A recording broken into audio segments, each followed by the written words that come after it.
Hello friends, ఈరోజు మనం కాకరకాయ వెల్లుల్లి కారం ఎలా చేసుకోవాలో చూద్దాం. ఫస్ట్ మనం కాకరకాయ వెల్లుల్లి కారంకి ఏమేమి కట్ చేసుకునే వెజిటబుల్స్ కావాలో తీసుకుందాం. 1/2 కిలో కాకరకాయ, 2 ఉల్లిగడ్డలు, ఒక వెల్లుల్లిపాయ, 2 పచ్చిమిరపకాయలు. సో ఫస్ట్ ఇవన్నీ నీట్గా కట్ చేసుకుందాము. ఫస్ట్ మనం కాకరకాయ పీల్ చేసుకోవాలి. ఎందుకంటే కాకరకాయ చేదుగా ఉంటుంది కదా, చేదు కూడా మంచిదే అనుకోండి, బట్ పీల్ చేసుకొని చిన్న ముక్కలుగా కట్ చేసుకోవాలి. కాకరకాయలన్నీ ఇలా పీల్ చేసుకున్న తర్వాత చిన్న ముక్కలుగా కట్ చేసుకోవాలి. ఇలా స్లైసెస్ చేసుకొని సన్నగా కట్ చేసుకోవాలి ఫ్రెండ్స్. ఇలా కాకరకాయలన్నీ సన్న ముక్కలుగా కట్ చేసుకోవాలి. కట్ చేసుకున్న తర్వాత వీటన్నిటిని ఒక ప్లేట్లోకి తీసుకుందాం.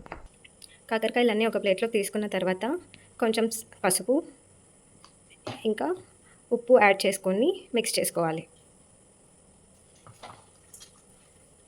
ఇలా అన్ని ముక్కలకి ఉప్పు పసుపు పట్టుకునేలాగా కలుపుకోవాలి.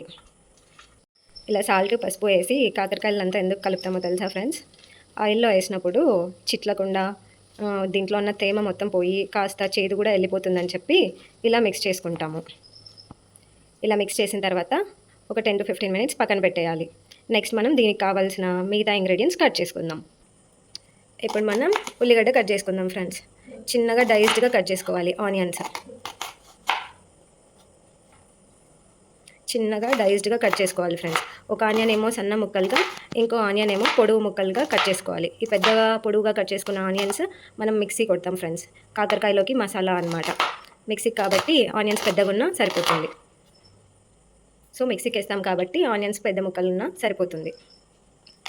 నెక్స్ట్ పచ్చిమిర్చిని హాఫ్ స్లిట్ చేసుకోవాలి.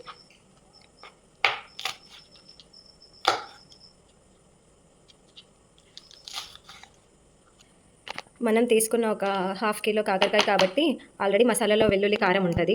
అండ్ మనము తిరువాత కోసం చెప్పేసి ఒక 5-6 వెల్లుల్లి ఇలా పీల్ చేసుకొని పెట్టుకోవాలి ఫ్రెండ్స్. ఇప్పుడు మసాలా ప్రిపేర్ చేసుకుందాం ఫ్రెండ్స్. ఫస్ట్ ఆనియన్ వేసుకుందాము. తర్వాత మా ఇంట్లో వెల్లుల్లి, కొబ్బరి పొడి, కారం వేసి మిక్సీ పట్టుకొని పెట్టుకుంటాం ఫ్రెండ్స్. అది ఒక ఇలా కాకరకాయకి సరిపడా కారం వేసుకోవాలి. బాగా తింటే ఎక్కువ కారం వేసుకోవచ్చు, లేదు అంటే మీకు సరిపడినంత వేసుకోవాలి ఫ్రెండ్స్.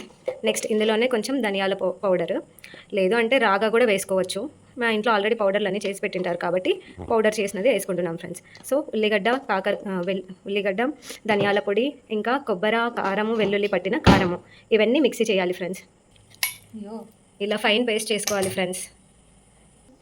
ఇప్పుడు స్టవ్ ఆన్ చేసుకొని పాన్ పెట్టుకుందాం ఫ్రెండ్స్. ఎందుకంటే కాకరకాయ డీప్ ఫ్రై చేసుకోవాలి కాబట్టి ఈలోపు ఆయిల్ వేడవుతుంది. పాన్ పెట్టుకొని ఆయిల్ వేసుకుందాం. పాన్ వేడైంది ఫ్రెండ్స్. ఇప్పుడు మనం ఆయిల్ వేసుకుందాం. కాకరకాయలు కొన్ని ఉన్నాయి కాబట్టి కొంచెం ఆయిలే సరిపోతుంది డీప్ ఫ్రైకి కాబట్టి. ఆయిల్ వేడయ్యేలోపు కాకరకాయని స్క్వీజ్ చేసుకుందాం.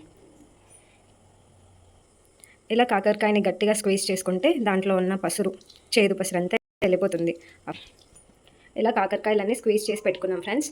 ఇప్పుడు ప్యాన్లో ఆయిల్ హీట్ అయిపోయింది. ఇప్పుడు జీలకర్ర, ఆవాలు, తిరువాత గింజలన్నీ వేసుకోవాలి ఫ్రెండ్స్. చూడండి ఆయిల్ ఎంత బాగా వేడైందో. ఇప్పుడు కాకరకాయలు వేసుకోవాలి. చిన్నగా వేసుకోండి ఫ్రెండ్స్, లేకపోతే ఆయిల్ చిడుతుంది. కేర్ఫుల్గా చేసుకోవాలి. ఇలా కాకరకాయలన్నీ వేసిన తర్వాత ఒకసారి కలుపుకోవాలి. వంట చేసే వాళ్ళందరూ జాగ్రత్తగా చేయండి ఫ్రెండ్స్ ఆయిల్ దగ్గర. ఇలా కాకరకాయలన్నీ వేగాలన్నమాట మంచిగా ఆయిల్లో. ఇలా మూత పెట్టుకోకుండా కాకరకాయలన్నీ ఫ్రై చేసుకోవాలి ఫ్రెండ్స్. ఇప్పుడు అంతా గ్రీన్గా ఉన్నాయి కదా, గోల్డెన్ బ్రౌన్ కలర్ వచ్చే వరకు ఫ్రై చేసుకోవాలి. సో దీంతో పాటే మనం చిన్నగా కట్ చేసుకున్న ఆనియన్స్, పచ్చిమిర్చి అవి కూడా వేసుకోవాలి ఫ్రెండ్స్. ఎందుకంటే ఆ ఆనియన్స్కి, పచ్చిమిరపకాయకి, వెల్లుల్లికి, కరివేపాకుకి కూడా ఆ కాకరకాయ ఫ్లేవర్ అనేది పట్టుకోవాలి కాబట్టి ఇది వన్ ఆఫ్ ద స్టైల్ అనమాట. కరివేపాకు చూడండి ఫ్రెండ్స్, మా చెట్టుదే ఇది ఫ్రెష్ కరివేపాకు, ఇప్పుడే తెంపుకొని వచ్చి వేస్తున్నాము. సో అన్నీ వేసుకున్న తర్వాత కాకరకాయతో పాటే ఇవన్నీ కూడా బాగా మగ్గాలన్నమాట.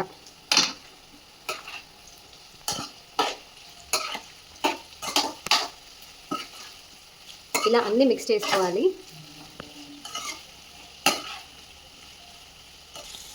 మధ్య మధ్యలో ఇలా కలుపుకుంటూ ఉండాలి ఫ్రెండ్స్. చూసారా కాస్త కలర్ చేంజ్ అయింది. ఇంకా లైట్ గోల్డెన్ బ్రౌన్ కలర్ రావాలన్నమాట. అప్పుడే కాకరకాయ బాగా మగ్గినట్లు మనకు తెలుస్తుంది అనమాట. ఇప్పుడు కాకరకాయ కుక్ అయిందా లేదా అని ఒకసారి చెక్ చేసుకుందాము. కాకరకాయని ఇలా కట్ చేస్తే వెంటనే తునిగిపోతుంది అనమాట. సో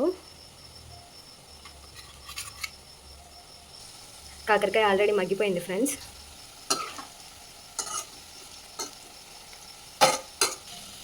కాకరకాయ బాగా వేగిపోయింది ఫ్రెండ్స్. ఇప్పుడు దీంట్లోనే మనం మసాలా వేసుకుందాము. ఆనియన్, కొబ్బరి పొడి, ధనియాల పొడి, కారము, వెల్లుల్లి అన్నీ మిక్సీ పట్టుకున్నాం కదా, ఫైన్ పేస్ట్ చేసుకున్నది ఇందులో వేసుకొని మంచిగా కలుపుకోవాలన్నమాట. ఈ రెసిపీకి ఇది హైలైట్ అనమాట. టేస్ట్ ఇప్పుడే వచ్చేస్తుంది. మీరందరూ గమనిస్తే ఇంతవరకు మనం సాల్ట్ యాడ్ చేయలేదు, ఓన్లీ కాకరకాయలో మాత్రమే మనం సాల్ట్. కాకరకాయ చూడండి ఫ్రెండ్స్, ఇందాక ఎంత ఆయిల్ ఉండింది చూడండి, ఆయిల్ మొత్తం పోయింది. కారం కాబట్టి ఇట్లే ఉండాలి ఫ్రెండ్స్. ఇది మినిమం 5 days అన్నా స్టోర్ చేసుకోవచ్చు. బట్ 5 days మా ఇంట్లో మిగలదు, త్వరగానే అయిపోతుంది. రోజు మనం కాకరకాయ చేసుకోలేం కాబట్టి ఇట్లా చేసుకొని స్టోర్ చేసుకొని పెట్టుకోవచ్చు. ఫ్రిడ్జ్లో పెట్టాల్సిన అవసరం కూడా లేదు. ఇంకా మా లంచ్ అయిపోతుంది ఫ్రెండ్స్. మీరు కూడా ఎమ్మీగా కాకరకాయ వెల్లుల్లి కారం రెసిపీ చేసుకొని ట్రై చేసి మీ రివ్యూ కూడా మాకు పోస్ట్ చేయండి. Bye friends.